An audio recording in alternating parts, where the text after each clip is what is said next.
आज हम ऐसे क्षेत्र में हैं जहाँ के निवासी तो खुद को विंध्य पर्वत के वासी समझते हैं, लेकिन शासन और प्रशासन की नज़र में एक कैमूर वन क्षेत्र है। साथियों, हम ऐसे जगह पे हैं जहाँ अभी तक निर्णय ही नहीं हो पाता कि ये लोग कहाँ के हैं। तमाम प्रयासों के बाद प्रयास जारी हैं, लेकिन आपको सबसे बड़ी बात बता दें, जल का स्रोत नदियाँ हैं। ये एक छोटी सी जगह से निकलने वाला झरना जो मात्र 10 मीटर की दूरी पर आते आते ख़त्म हो जाता है। ये झरना यहाँ पे समाप्त हो जाएगा। आप देख सकते हैं कि ये पानी यहीं से ख़त्म, फिर आपको सूखी चट्टानें मिलेंगी। इन सब के बीच थोड़ी दूर से फिर कल कल करता हुआ पानी यहाँ से निकल रहा है। आप देख सकते हैं, यहाँ से पानी निकलने के बाद यहाँ से भी एक छोटा सा पानी का स्रोत है, जहाँ ऊपर रहने वाले किसानों ने अपना ट्यूबवेल लगा लिया है। यहाँ से ऊपर खेती और सिंचाई होती है, आगे भी है जगह जगह। आगे केले का पेड़, मतलब अगर इंसान हैं तो वो काम तो करेंगे ही, खाने के लिए व्यवस्था होगी ही होगी।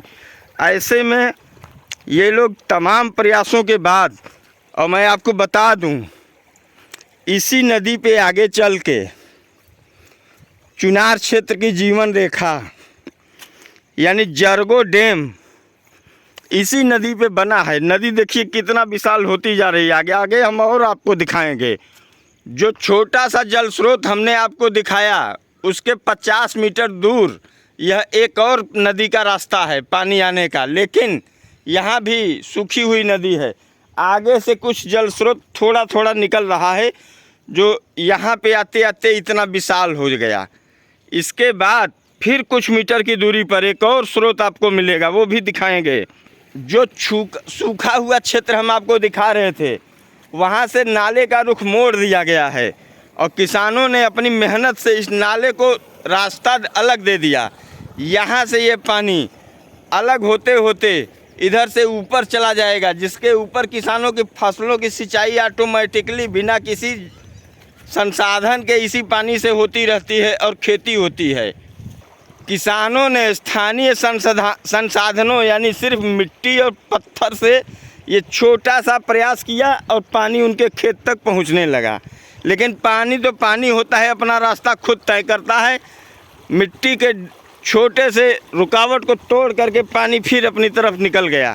यही पानी धीरे धीरे निकलते निकलते आगे तक जा रहा है। उसके बाद हम आपको ये बता दें, जो जंगल में संसाधन हमारे हैं जिनकी कीमत हमें नहीं पता। ये वृक्ष देख लीजिए, एकदम इसका तना एकदम सफ़ेद मिलेगा आपको। ये अर्जुन का पेड़ है, जो प्राकृतिक रूप से यहाँ बहुतायत उपलब्ध है। हार्ट के मरीजों यानी कार्डियो के मरीजों के लिए ये वरदान है। अर्जुन गणबटी और अर्जुना रिस्ट जैसे संयोग बना करके आयुर्वेदिक कंपनियां करोड़ों का मुनाफा कूट रही हैं आपके जंगलों से, और हम अब जाके दवाई यहीं दवाई लेते हैं, लेकिन यहाँ की दवा हम लोग नहीं प्रयोग कर पाते। या तो अज्ञानता है या जागरूकता की कमी। यहीं वो अर्जुन का वृक्ष है। हमारे प्रिय बड़े भाई बाबूलाल जी का ये फेवरेट स्थान है। वे यहीं पे आते हैं और बाकायदे सो के स्नान करते हैं इस अर्जुन के पेड़ के नीचे, और प्राकृतिक सुविधाओं का भरपूर लाभ उठाते हैं।